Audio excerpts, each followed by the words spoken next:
And welcome and thank you for joining us here on The Factor Uncensored tonight. It's something that can make you cringe and get secondhand embarrassment. People doing the most for attention and clicks on social media. We have seen it time and time again. We're like, why is someone doing that? My next guests share what they believe fuels this crazy behavior. So the gang's all here on The Factor Uncensored tonight. We're talking about the attention factor, the things that people do on social media to get attention. And we're not just talking about young people, we're talking about old people as well. They will get on social media, and we have seen some of the videos. You guys have seen some of the videos, and it's mind-blowing, almost making a fool out of themselves for attention. So the question is, why is there a need to get so much attention, or is this content creators out there trying to make money? Rich, let's begin with you. Your thoughts about what we're seeing on social media. Absolutely. And thank you for having me. I think these people they are chasing the views, which then can equate to monetary gain, which is the money. But what people fail to realize, it leaves a digital footprint. So you have a viral video, and then what happens? You have to continue to move that needle further to get more attention. And when they try to get a normal job, companies will look at their digital footprint and see, why are you doing these crazy acts? And they wonder why they can't get a job. It's not worth it at the end of the day. All right, Zach, your thoughts on this. Most of these people, these content creators, are from the ages of 18 to 25, and those people live in a different world than a lot of older people do. They live in the internet world. So these content creators, they want to go viral and they want to get as many views as they can because they rather be doing that than working their 9 to 5 jobs. They've seen the Island Boys do it. I believe Jake Paul, he got famous off of being a content creator. And I think that's just the new wave. And I think when these 18 to 25-year-olds, when they see another like content creator, they're like, man, I want to do that. And I'd rather be doing that than doing this 9 to 5 work and making, less money. How about I go be a content creator and get as much money as I can? So at the end of the day, I really do believe it is about the money, and it is what the younger generation is trying to do. And Bridget, are we sacrificing ourselves, our reputations, our morals, just for the easy way? Well, I don't know if it's an easy way. It's a different way to make money now. It's different from the old school 9 to 5ers. But is there anything wrong with it from your perspective? Well, I believe because I'm old school. So absolutely, just like what Rich was saying, later on, because you can't keep these shenanigans up for very long. Mm-hmm. The older you get, I don't want to say stupid, but the more moronic you may look as an older person trying to do that. I mean, if I did the thing with the flower in the store, I would look stupid because I'm about to be 55 years old. So yeah, I think that's, you can't keep that up. And it is damaging to your reputation, because when you become an adult, if you will, and you want to get into a real job, they're going to look at that because now people are going to say, are you going to do that? Just bust out and stand on the desk and take your clothes off or something, moronic like that. So yeah, it doesn't serve us as you get older. Right now, I think these kids are a little bit more pliable, if you will, and they want to get on that fast track to earning money instead of paying dues like we have and still do. Mm-hmm. All right, Lala, Absolutely. your thoughts about this? First, I want to know why Zach has a whole New York outfit going on, but I think that's for another topic, okay?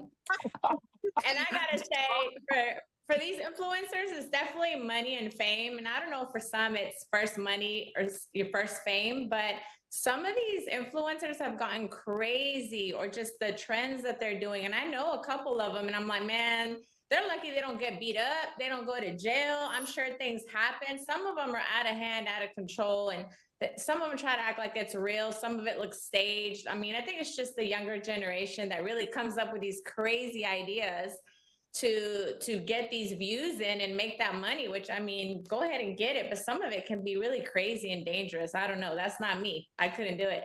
Yeah. You're absolutely right. Some have pushed that envelope. And George, you can attest to this. I mean, there was a guy doing a prank or a skit, and he approached the wrong man. The man shot him. And the jury didn't find the man liable or guilty. The influencer went too far. Oh yeah, he definitely did. I'm kind of agree with everybody's points here. Definitely is about trying to get quick fame and money as well. But what they don't understand, and I'll say this as a businessman, as a business owner, I'll speak to that side of it. What they don't understand is that a lot of us, whether you're just own a business or an influencer, we put a lot of hard work into this, into doing what we do. And I use Instagram and Facebook and all this social media to build my business. And a lot of us use it to amass wealth and to build a portfolio, and it has done wonders for us. And people see that and they think, oh, it's easy. It's let me just make a video and do something stupid. They just don't think about the consequences, but they just don't see what's behind it all. They just see quick money, fame, and this and that. It's not. A lot of us work. Like, this is work for a lot of us. Whether it's making videos or making sure your pictures are correct. I think. They just don't see that. They just see the quick money. I'm gonna blow up, go viral, do something stupid, and that's all they see. But a lot of us, we put blood, sweat, and tears into what we do, and they just don't see that. And welcome back to The Factor Uncensored. We're continuing our discussion on attention-seeking behavior on social media. As we've reported, there are dangers that come with these antics that just go way too far. Our guests pick up the conversation from there. And then just like in any other profession, any other reality, when you talk about professional sports, everyone is not going to make it. Everyone's not going to get that $15 million views or 15 million views on their videos, and then they'll find themselves stuck spinning their wheels, wasting their time and time again. Would you agree, Rich? Yes, not everyone is as fortunate to swallow a fly and go viral on social media. That was viral before viral. Yeah. Listen, And it wasn't Isaiah's the intentional, Rich. It original. wasn't intentional, damn it. Oh man. Isaiah's the original Yeah. viral. So let me tell you real quick. I had a TikToker approach me in the parking lot, and as a female by myself, and they were videotaping me, and I was like, "What are you doing?" And they were like, "Oh, well, it's a joke." And he, came up to me, and I was like, "You're lucky I don't have a shotgun because I almost shot you. Get out of my face and delete that video because you did not ask my permission." I was like, "I'm a content creator as well." I said, "But you guys are taking it too far, and you're going to get hurt." So that was an experience that I actually had, which was not fun. And when we see more and more young people get themselves in trouble, get hurt as a result of pulling these pranks on individuals who are not prepared for it or may not be in the mood for it. It's going to keep happening, unfortunately. People don't learn. We mentioned the guy that got shot. Nobody cares. They're going to keep trying. Somebody else is going to get hurt, and it's just going to keep happening, unfortunately. They don't learn. See that kid who got in the car accident in his McLaren? I saw that one. Bro, that is crazy that he did that. It almost looks staged, but I don't know. I'm like, he has so much money and he crashed his McLaren in the rain while videoing. That was crazy to me, like for the content. Yeah. And the extremes that they go with many of these videos now. I remember seeing a video where it looked like someone's room was on fire from fireworks that they set off. And then I learned it was a stage. Oh, yeah. And it was, a whole prank that they put together. I mean, it's just mind blowing that the lengths they go to put these pranks together. And I mean, you can use that on the 9 to 5, that same energy. It's sad that these kids don't have a sense of fear because, as the gentleman was stating earlier, you're getting shot or killed, and it's like, I don't care. I want the views. And it's like, where do you draw the line? Where does it start making common sense not to surprise people? They do. They're desensitized. I mean, just everything that's on Instagram, what I do in the firearms industry, my gun pictures get taken down, and I'm a legal firearms dealer license and all. One can post illegal drugs and substances, and it's all over, it's all over Instagram all day. But yet, I'm a legal business, and I get flagged, unfortunately, So. And Zach, do you ever see us going too far as a society with this? With many of these content creators or just young people, fooling around on social media? Do you ever see us as a society going too far where you ask yourself, this is where we are now? I think in the next 3 to 5 years, there's going to be laws once when people are doing these pranks, somebody's going to end up getting shot or somebody's going to end up with an assault, and it's going to get so bad to where TikTok is just going to keep going up, up, up, and then there's just going to be laws to where it's like you can't pull these pranks. If you do, there is going to be actions taken for that. And don't go anywhere. We continue the discussion after the break. So stay with us here on The Factor Uncensored. And welcome back to The Factor Uncensored. Making a living using social media can be tough, but it's definitely possible. And it can be done without making a fool of yourself. My next guest shares their advice for those interested in that career path. What would be your advice, any of you, to young people who are looking for a way to make a living, but without going too far, without sacrificing themselves and their morals and their reputation online? I would say start as young as you can, build as quick as a following as you can, start up a YouTube page, get your Instagram going, network.